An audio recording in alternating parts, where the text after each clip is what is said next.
Gold trusted gold buyers మీరు తాకట్టు పెట్టిన బంగారాన్ని విడిపించి ఈ రోజు ఉన్న మార్కెట్ ధరకు కొనబడను.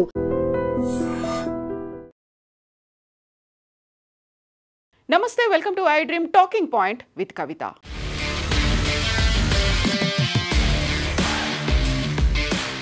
జూన్ 12 అహ్మదాబాద్లో ఎయిర్ ఇండియా క్రాష్ తర్వాత 1 మంత్లోనే 15 పేజెస్ రిపోర్ట్ని ఏఏఐబి సబ్మిట్ చేసింది. ఆ తర్వాత directorate general of civil aviation DGCA కూడా ఎయిర్ ఇండియాకి సంబంధించి తను వాడుతున్నటువంటి బోయింగ్ విమానాలకి టెస్టింగ్ చేయాలి, అందులో ఉన్నటువంటి స్విచ్లు ఇంజన్లకి సంబంధించి ఆన్ అండ్ ఆఫ్ బటన్లలోనే ప్రాబ్లం అనేది వచ్చింది కాబట్టి వాటిని కూడా చెక్ చేయాలి అనేటువంటి ఒక మ్యాండేటరీని పెట్టిన తర్వాత ఎయిర్ ఇండియా కూడా ఇన్వెస్టిగేషన్ అనేది ప్రారంభించింది. అందులో ప్రధానమైనటువంటి కీలకమైనటువంటి అంశం there is no technical error. Issues అనేవి ఎయిర్ ఇండియా ఇప్పుడు యూస్ చేస్తున్నటువంటి బోయింగ్ విమానాల్లో ఇష్యూస్ లేవు అనేటువంటి మాటని చాలా క్లియర్గా మెన్షన్ చేసింది. సో అక్కడ ఇంజన్స్కి సంబంధించి స్విచ్లో ఎలాంటి ఎర్రర్ అనేది లేదు. సో అది హ్యూమన్ ఎర్రర్ అయిందా లేకపోతే ఇంకేదైనా టెక్నికల్ ఎర్రర్తో యాక్సిడెంట్ అయిందా, ప్లేన్ క్రాష్ అయిందా అనేది ఇన్డెప్త్ అనాలిసిస్ ద్వారా తెలియాల్సినటువంటి అవసరం అయితే ఉంది. బట్ ప్రిలిమినరీ రిపోర్ట్ అయితే ఇంజన్లకి ఇంధనం అందకపోవడం వల్ల స్విచ్ ఆఫ్ రన్ ఆఫ్ మోడల్లో ఉండడం వల్లే అంత పెద్ద ప్లేన్ క్రాష్ అయింది, 272 మంది మరణానికి కారణమైంది అనేది ఏఐబి ప్రిలిమినరీ రిపోర్ట్లో వచ్చింది. ఆ విషయం ఎయిర్ ఇండియాకి సంబంధించి ఇప్పటిదాకా జరిగినటువంటి జూలై 12 నుంచి రిపోర్ట్ అనేది వచ్చిన తర్వాత ఈ టెక్నికల్గా ఉండేటువంటి మెజర్మెంట్స్ అన్ని తీసుకుంటే there is no error, there is no fault అనేది ఎయిర్ ఇండియా అనౌన్స్ చేసింది. ఎట్ ద సేమ్ టైం నిన్ననే పార్లమెంటుకు సంబంధించి ఎయిర్ ఇండియా క్రాష్ మీద పెద్ద చర్చ జరిగింది. సివిల్ ఏవియేషన్కి సంబంధించినటువంటి మినిస్టర్ రామ్మోహన్ నాయుడుతో పాటుగా సహాయ మంత్రి కూడా క్వశ్చన్స్కి ఆన్సర్ చేశారు. అందులో ప్రధానమైనటువంటి అంశం ఎయిర్ ఇండియాకి సంబంధించే గత 6 నెలల్లోనే సేఫ్టీ వయలేషన్స్ గురించి 9 షోకాస్ నోటీసులని అందుకుంది అనేది. అక్కడ సేఫ్టీ వయలేషన్స్ అనేవి ఎయిర్ ఇండియాకి సంబంధించి జరిగాయి. 9 షోకాస్ నోటీసుల్ని అందుకున్నారు ఎయిర్ ఇండియాకి సంబంధించి అనేది ఒక మాట. యూనియన్ హోం మంత్రి సివిల్ ఏవియేషన్కి సంబంధించి సహాయ మంత్రి మురళీధర్ మోహల్ నిన్న రాజ్యసభలో ఆ విషయాన్ని మెన్షన్ చేశాడు. దానికి సంబంధించినటువంటి మెజర్మెంట్స్ అనేవి తీసుకున్నారు అనే ఒక మాటతో పాటుగా జూన్ 12న జరిగినటువంటి ఈ ఇన్సిడెంట్కి సంబంధించి ఫర్దర్గా ఎలాంటి చర్యలు తీసుకున్నారు, ఎందుకని ఈ ఇన్సిడెంట్ జరిగింది, full in depth analysis report, investigation report ఎప్పుడు వస్తుంది అనే దాని మీద చర్చ అనేది అయితే నిన్న పార్లమెంట్లో ఉభయ సభల్ని కుదిపేసింది. అందులోనే 9 షోకాజ్ నోటీసులు ఎయిర్ ఇండియా గత 6 నెలల్లోనే అందుకుంది. యాక్చువల్గా భారతదేశంలో ఇలా ఏవియేషన్కి సంబంధించి చూడాల్సినటువంటి ఏజెన్సీస్ తక్కువ సంఖ్యలో ఉన్నాయి అనేటువంటి అభిప్రాయాన్ని కూడా స్వయంగా కేంద్ర ప్రభుత్వమే వెల్లడించింది. Directorate general of civil aviation DGCA ఉంది, bureau of civil aviation security BCAS ఉంది, ఎయిర్పోర్ట్స్ అథారిటీ ఆఫ్ ఇండియా, ఈ 3 మాత్రమే ఉన్నాయి. చాలినంతగా మనకు ఏవియేషన్ ఏజెన్సీస్ లేవు, ఒక షార్టేజ్ ఉంది అనే మాటతో పాటుగా according to A parliamentary reply, అక్కడ పార్లమెంట్లో వచ్చినటువంటి రిప్లైని పట్టి చూస్తే వేకెన్సీస్ కూడా చాలా ఎక్కువగా ఉన్నాయి సివిల్ ఏవియేషన్కి సంబంధించి. DGCAలో నిన్నటి వరకు చూస్తే 823 వేకెన్సీస్ ఉంటే BCASలో 230 వేకెన్సీలు ఉన్నాయి, AAIలో 3230 వేకెన్సీలు అనేవి ఉన్నాయి. ఒక పక్కన ఇలాంటి క్రాషులు కావచ్చు, టెక్నికల్ ఎర్రర్స్ కావచ్చు, ఇవన్నీ రెగ్యులర్గా మ్యాండేటరీ అనేది లేకపోవడం, ఒక అడ్వైజరీ మాత్రమే ఉండడంతో అవి చేస్తూ వెళ్తున్నాయి తప్ప కంపల్సరీ అనేటువంటి ఒక ఆప్షన్ లేకపోవడం వల్లే అహ్మదాబాద్ ప్లేన్ క్రాష్ అయింది అనేటువంటి విషయాన్ని federation of aviation administration FAA కూడా వెల్లడించింది.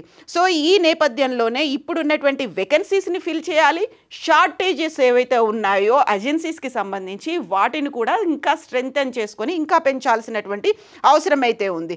సో ఇప్పటికైతే 9 షోకాజ్ నోటీసులు అందుకున్న తర్వాత దానికి 33 ఎయిర్ క్రాఫ్ట్స్లో ఇలాంటి ఇష్యూస్ ఉన్నాయి అనేటువంటి విషయాన్ని ఐడెంటిఫై చేశారు. అందులో 31 ఎయిర్ క్రాఫ్ట్లకు ఏరోప్లేన్లకి సంబంధించి ఆపరేషనల్ ఎయిర్ క్రాఫ్ట్స్ అనేవి ఇన్స్పెక్షన్ తర్వాత స్టార్ట్ అయిపోయాయి. ఇంకా 2 ఏరోప్లేన్లకి సంబంధించి ఇంకా ఇన్స్పెక్షన్ అనేది కొనసాగుతోంది, మానిటరింగ్ అనేది ఇంకా కొనసాగుతోంది అనేది civil aviation minister Rammohan Naidu అయితే నిన్న వెల్లడించాడు.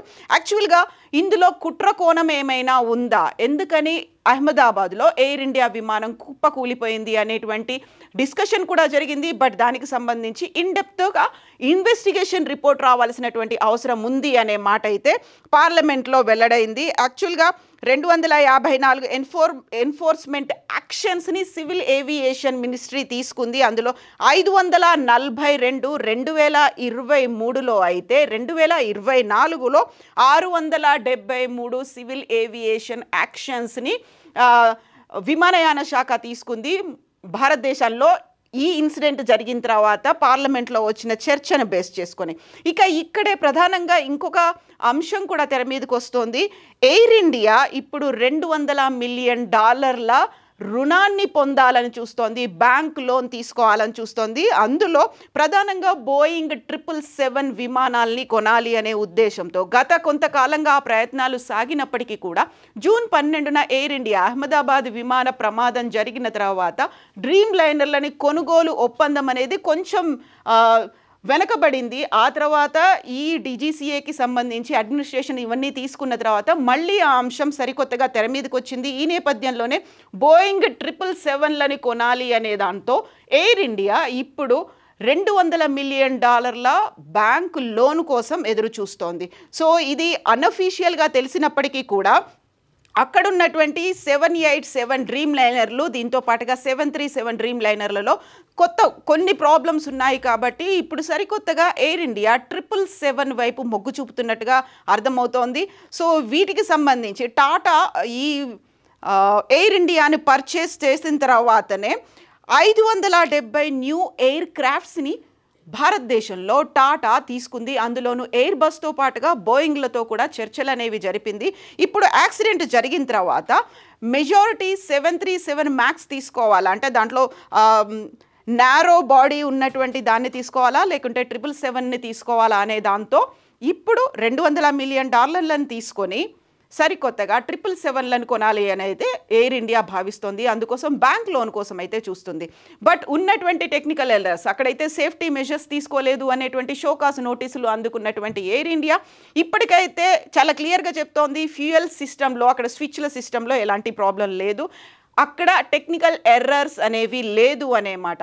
బట్ ఇన్డెప్త్గా అయినా తెలుస్తుందా, అది ఎంత కాలానికి తెలుస్తుంది? పార్లమెంట్లో అయితే చర్చ వచ్చింది, ఇన్డెప్త్ అనాలిసిస్ ఇన్డెప్త్ ఇన్వెస్టిగేషన్ జరగాల్సినటువంటి అవసరం ఉంది, అప్పుడు మాత్రమే తెలుస్తుంది. ఏఐబి ఇచ్చింది కేవలం ప్రిలిమినరీ రిపోర్ట్, ఆ 15 పేజీల రిపోర్ట్ ప్రిలిమినరీ రిపోర్ట్ అనేది మాత్రమే.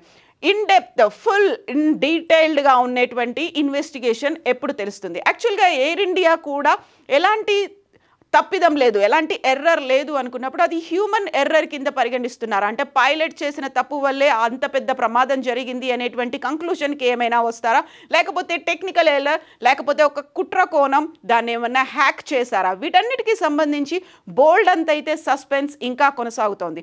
యాక్చువల్గా ఈ ఎంటైర్ ఎపిసోడ్లో ఎయిర్ ఇండియా అండ్ బోయింగ్ చేస్తున్నటువంటి ప్రయత్నాలు కావచ్చు, ఇస్తున్నటువంటి వివరణ గురించి మీరేమనుకుంటారు? కామెంట్స్ రూపంలో తెలియజేయండి. నిజంగా ప్రస్తుతం ఉన్నటువంటి సమాజం దేనికి ప్రయారిటీ ఇస్తుంది? ఆర్థిక సంబంధాల చుట్టూ మాత్రమే తిరుగుతుంది. మళ్ళీ ఎన్నికలంగానే చాలా విరక్తి కలుగుతాం. మంచి అనిపిస్తుంది కదా, లేడీస్ కూడా ఛాలెంజింగ్ జాబ్స్ చేసినప్పుడు చాలా బాగుంటది. ట్రాఫిక్ అసిస్టెంట్స్ గా నియమించిన ట్రాన్స్జెండర్స్ అందరితో సాల్యూట్ చేయించుకుంటున్నారు. ఫుడ్ డెలివరీ ఇవ్వటానికి వెళ్ళినటువంటి డెలివరీ బాయ్ అనిల్ పై కళ్ళ ముందు